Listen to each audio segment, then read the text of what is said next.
Hey guys, welcome to New York City. It's Joe Bonamassa here, and today we're talking about Rory Gallagher. I've been saying it wrong my whole life, and I can explain to you why I know I've been saying it wrong, because next year, or this year, it's 2025, this year I will be doing a tribute concert in July to Rory Gallagher that is sanctioned by Peter Aikin, who was his promoter, and his father was his promoter, and the family, Donal and Donal Gallagher. And when I was over there doing press last September, I kept saying Gallagher. And I was politely yet firmly corrected. It is Gallagher. Now, if you're talking about the brothers Gallagher from Oasis, they're Gallaghers. Rory is Gallagher. The second G is silent. So now that we've cleared that up and that myth, we can talk about his playing. So everybody, when we were rehearsing, just an anecdote, when we were rehearsing for this with a great band over there, we defaulted. We had a song list, 4 songs, just for this rollout. And we defaulted, everybody defaulted to Irish Tour 74. That was the record we all agreed upon, because we were just playing Bullfrog Blues, and we're playing, Cradle Rock, and we're playing, Who's Been Talking? Who's That Talking? And, or Who's That Coming? Sorry.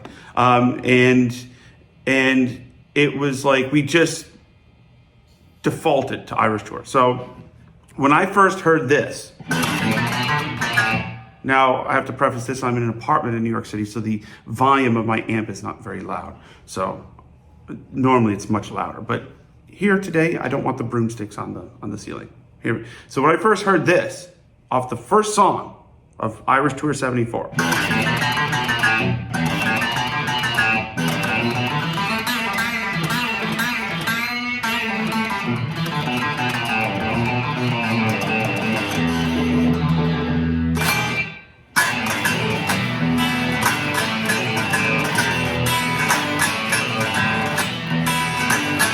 once I heard that, I was like, who is this? What is this? I don't know where this came from, but I want in. And Rory had this great way, and I will do a hard edit because I have to retune. I normally do these in one take, but I'll retune the guitar for some slide demonstrations later. But when his regular playing, he had this great way of like really choking the pick and getting these kind of pinch harmonics.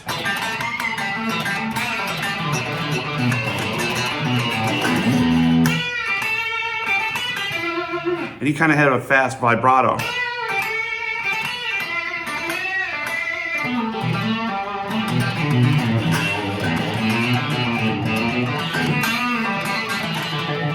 And then he would grab a slide and standard tune.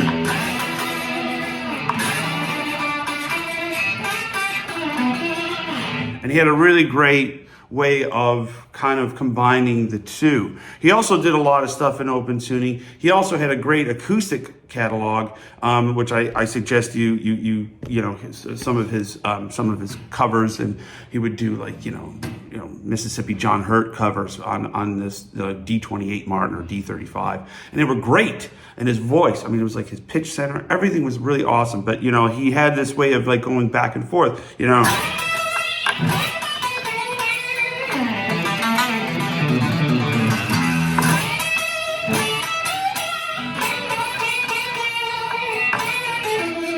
The thing is it was the delivery of the note. And I have the challenge of my life coming up in the next, like 3 to 6 months, depending on when this airs, of not creating note for note versions of his classic songs, but doing, a proper tip of the hat, as they say, to one of my heroes and to the people of Ireland, a national treasure. He is a national treasure, and to the people in Europe and the UK and Ireland, he was the working class hero